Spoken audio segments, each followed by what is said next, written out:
যে বিবাহ করে নেই, যার স্ত্রী নেই, তার সামাজিক মর্যাদা নেই।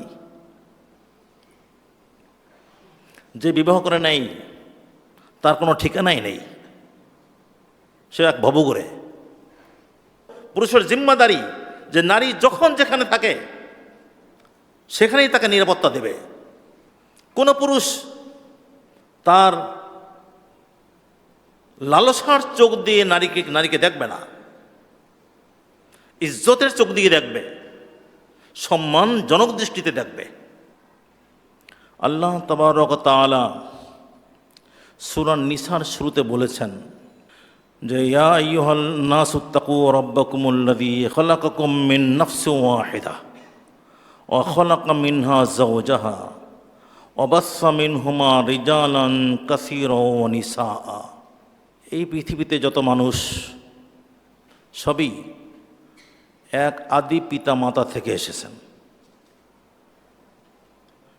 এ মানুষের বংশ বিস্তারে, প্রজন্ম বিস্তারে নারী পুরুষ এই দুয়ের ভূমিকা। কেবল নারী দিয়েও বংশ বিস্তার হয় না, কেবল পুরুষ দিয়েও বংশ বিস্তার হয় না। মানুষ আশরাফুল মাখলুকাত, সর্বশ্রেষ্ঠ সৃষ্টি। আল্লাহ তাআলা তাকে তাঁর খলিফা বানিয়েছেন।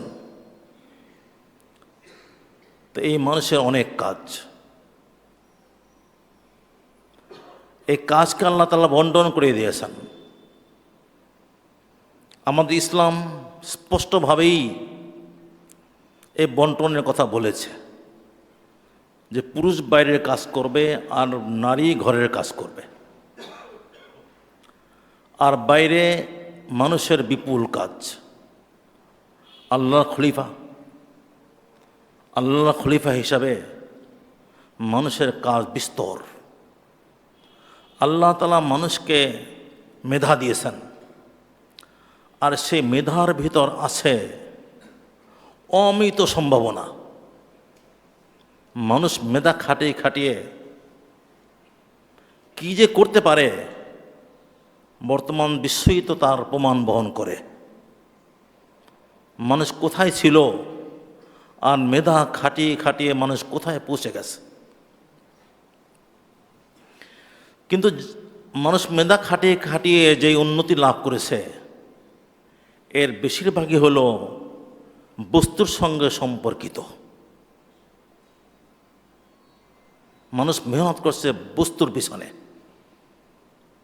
মানুষের ভিতরে যাক রূহ আছে, সে রূহের পিছনে মেহনত বড় কম।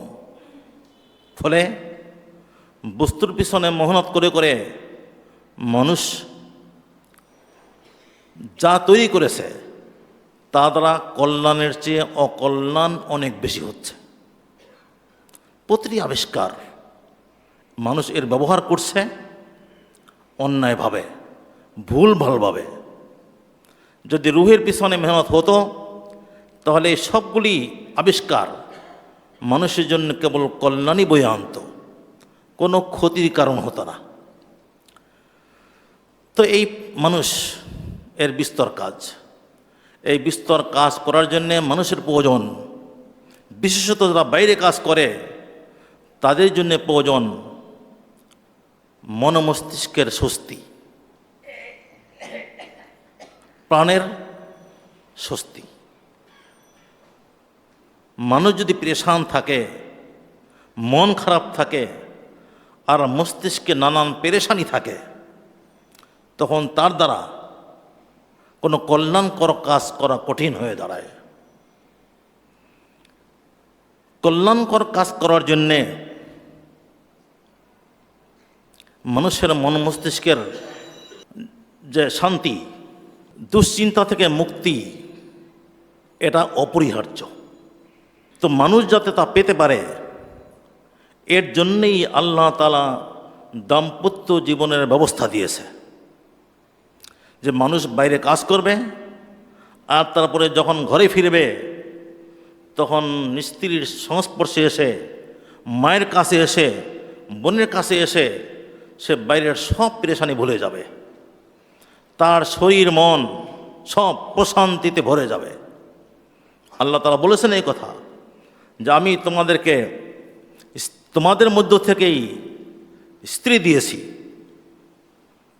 যাতে করে তোমরা তাদের কাছে পৌঁছে, লিতাসকুনু ইলাইহা, তোমরা তাদের কাছে পৌঁছে, যে বাইরে কর্মব্যস্ত থাকো, কর্মক্লান্ত থাকো, বাইরে থেকে ঘরে পৌঁছবে, ঘরে পৌঁছে স্ত্রীর কাছে যখন যাবে তখন যাতে লিতাসকুনু ইলাইহা, স্বস্তিতে শান্তিতে তোমার মনটা ভরে যায়। কিন্তু আজ আমরা বাস্তবে কি দেখছি?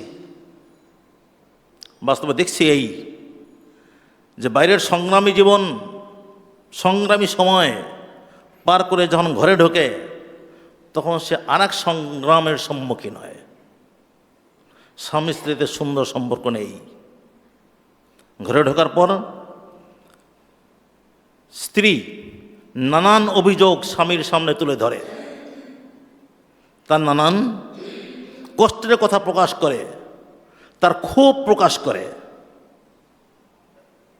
এক বাইরে সে নানান কাজ করে করে পেরেশান হয়ে হয়ে ঘরে ফেরে, সেই পেরেশানির মধ্যে নতুন পেরেশানির যোগ হয়। তখন এই পুরুষ না বাইরে শান্তি পাচ্ছে, না ঘরে শান্তি পাচ্ছে। এই পুরুষের দ্বারা আমরা ভালো কি আশা করতে পারি? ফলে পুরুষের মেধা, তার মনন, এটা এই অঙ্কুরেই ভিতরেই নষ্ট হয়ে যায়, ভিতরেই নষ্ট হয়ে যায়। না এক এক মানুষ ইতিহাস সৃষ্টি করতে পারে। মানুষের ইতিহাস যদি আমরা অনুসন্ধান করি তাহলে দেখতে পাই এক একজন মানুষ এক একটা ইতিহাস। কিন্তু আজকে সমাজের অধিকাংশ মানুষই সে কি ইতিহাস সৃষ্টি করবে? তার ভিতরে যে সক্ষমতা আছে সেই সক্ষমতাটা এই এমনিতেই নিঃশেষ হয়ে যায়। কাজের কাজ তার দ্বারা কিছুই হয় না। মানুষ যাতে তার সেই মেধার বিকাশ ঘটাতে পারে, মানুষ যাতে তার সক্ষমতার বাস্তবায়ন করতে পারে, মূলত সে লক্ষ্যে আল্লাহ তাআলা এই স্বস্তি দায়িনী এক নারীর ব্যবস্থা করেছেন। পুরুষের জন্যে এটা আল্লাহ তাআলার এক বিশাল নেয়ামত।